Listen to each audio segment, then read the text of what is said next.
नमस्कार, हिंदी ज्ञान उर्मी में मैं अभिषेक शर्मा आपका स्वागत करता हूँ कबीरदास जी की साखियाँ के साथ। कबीरदास जी ने अपनी साखियों में बताया कि परमात्मा कहीं बाहर नहीं अपितु प्राणियों के हृदय में तथा कण कण में रमा हुआ है।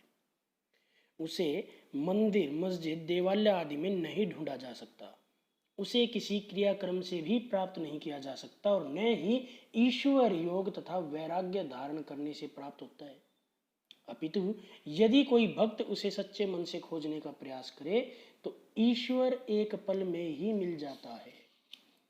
कबीर का विश्वास है कि परमात्मा तो हर सांस तथा हर प्राण में निवास करता है। उसे बाहर नहीं अपितु अपने हृदय में ही ढूंढा जा सकता है। मान सरोवर सुभर जल हंसा केली कराही, मुक्ता फल मुक्ता चुगए अब उड़ी अनंत न जाही। कि मेरा हृदय रूपी मानसरोवर भक्ति रूपी जल से परिपूर्ण है। मानसरोवर अर्थात झील, यहाँ हृदय से लगाएंगे कि मेरा हृदय रूपी मानसरोवर भक्ति रूपी जल से परिपूर्ण है अर्थात भरा हुआ है।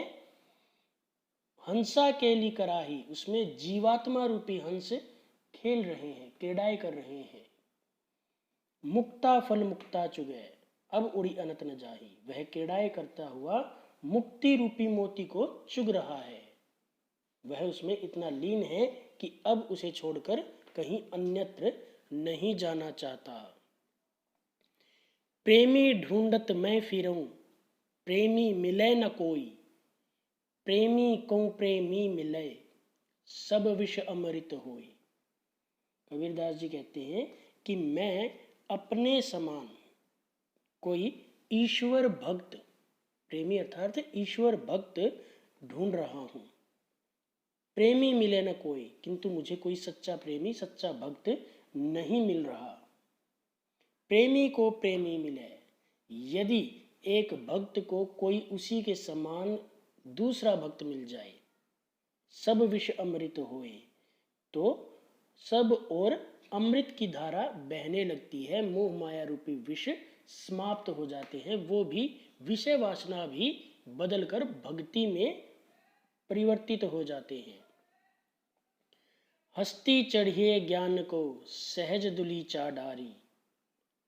कबीरदास जी कहते हैं कि ज्ञान रूपी हाथी पर सहज रूप से दुलीचा डालकर बैठ जाना चाहिए अर्थात हमें प्रभु भक्ति में सहज ढंग से लीन हो जाना चाहिए, मग्न हो जाना चाहिए। स्वान रूप संसार है, स्वान रूप कुत्ते के समान ये संसार भौंकता रहता है। भूकन दे जकमारी, इसको भूकन दे अर्थात आप अपने कार्य को मस्ती से करते रहिए, अपने ध्येय की तरफ, अपने लक्ष्य की तरफ निरंतर बढ़ते रहिए, संसार की तरफ कोई ध्यान न दें।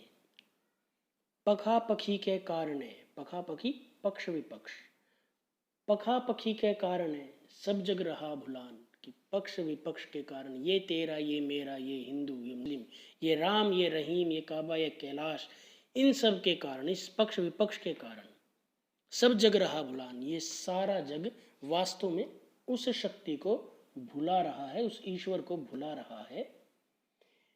निरपक होई का हरि भजे, निरपक निष्पक्ष सच्चे मन से, सच्चे मन से जो हरि का भजन करता है, ईश्वर का गुणगान करता है, सोई संत सुजान, वास्तव में वही बुद्धिमान है, वही वास्तविक संत है। हिंदू मुआ राम कही, मुसलमान खुदाई।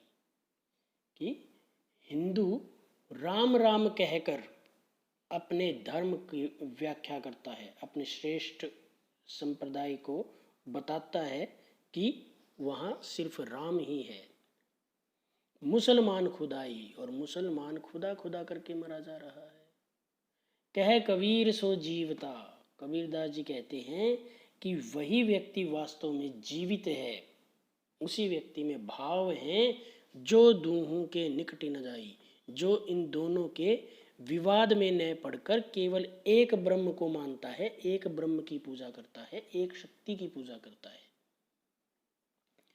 काबा फिर काशी भया, राम ही भया रहीम।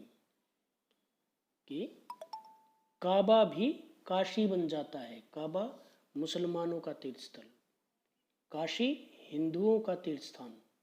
इन दोनों में कोई अंतर नहीं रह जाता।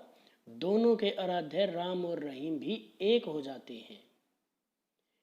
मोट चून मैदा भया, बैठ कबीरा जीव।